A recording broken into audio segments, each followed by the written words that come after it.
Are you looking for some inspiration? I've got 7 art books that I'm sure will inspire you. Starting off with Pot Dealers by Ben Sanders, published in 2018. Some of the best art you'll make happens when you're just playing around and experimenting, and this book is a direct result of that. Ben Sanders is a contemporary multidisciplinary artist. He's best known for his paintings and giant bottle caps. And this book is something a little different from him. It's a collection of pots that he made just on a whim in his studio. In the introduction, he describes the process of making them. He would just lather these terracotta pots that he had lying around his studio in the excess paint from his paintings. Slowly over time, he would add more and more to each pot, like different shapes, gradients, and they would all eventually turn into faces. I find this book so inspiring because it's a great example of how making art can lead to one thing after another, and you can just keep expanding on your ideas and this creative universe that you've built. In this case, the painting led to pots, which led to photographs, which led to this entire book. And the book itself is so beautiful. I love all of these pots and their funny faces. Sanders has a style that is so playful, and it reminds me a little bit of kid pics in the best way possible. But I also love just flipping through the pages of this book. I love its compact size, its brightly colored pages. I love the jumbo spiral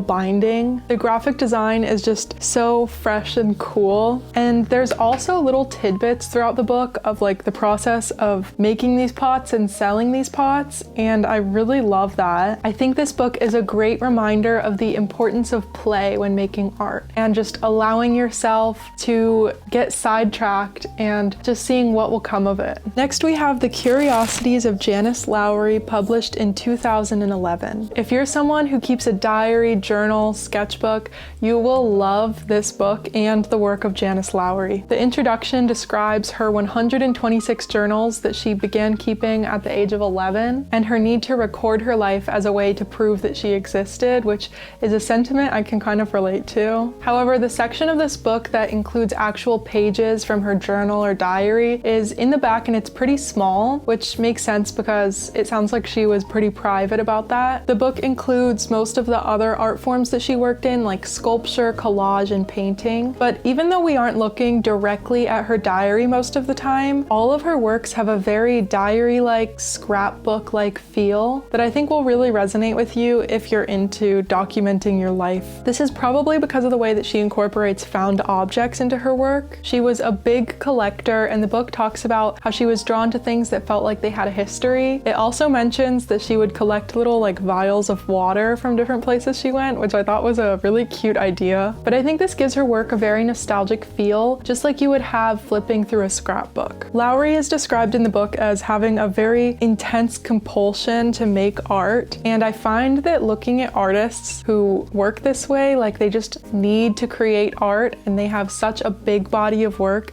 inspires me so much. It just kind of lights a fire under me to go and make my own art. I also really appreciate the way she works in so many different mediums because I get the sense that they're all informing each other. Like the sculptures resemble the collage and her paintings resemble her sculptures. And this is another great reminder to experiment and push yourself to use new materials that you're unfamiliar with. Being comfortable expressing yourself in all sorts of different art forms will allow you to communicate your thoughts without restriction, because sometimes certain ideas lend themselves better to certain mediums. Now, if you found yourself inspired by Janice Lowry's work, The Art of Memory Collecting is a great resource and guide to actually start making that type of diary-like art. This book just came out in 2024. It's by Martina Calvi, and it's filled with a bunch of different project ideas like a scrapbook journal, a tiny trinket tin, a memory locket, snail mail, and more. The author got her start on Instagram, where she shared her very aesthetic scrapbook and diary entries. Her Instagram bio is Sentimental Crafty Girl, which I think perfectly describes what this book is and who it's for. First of all, I absolutely love the design of this book. The colors are amazing. I love the little bit of gingham, and then all of the little flat lays in here are just so beautiful, so cute. There's so much to look at. Also, if you like trinkets, I think you would like this book. It definitely makes me want to start a scrapbook. I've never been someone who can like keep up with it, but seeing how beautiful hers is, I just love the idea of a scrapbook. So this book really inspired inspired me. This next book is another one where the author got her start on the internet. Rookie Yearbook 1 by Tavi Gevinson. And if you were on Tumblr, I'm sure you remember Rookie. It began as a blog or online magazine starting in 2011, and it ran until 2018. And it was super cool because it was all run by teenagers. It's made up of writing and art with lots of very Tumblr-y aesthetic photos in between. They had interviews, advice columns, style tips, but the articles also touched on more serious issues like identity and mental health. Reading the diary section again at 25 is so funny and comforting because I can just feel how these writers are still figuring themselves out and figuring out the world. And it reminds me of being a teenager, but the things they describe also still resonate with me. Mainly though, I wanted to talk about Rookie because of the layout and the pages, the art, the design. It's very well done and impressive, but it's also DIY, and seeing an object like that is just so inspiring. I love the mix of collage, drawings, set type, handwritten type, pattern, different color paper,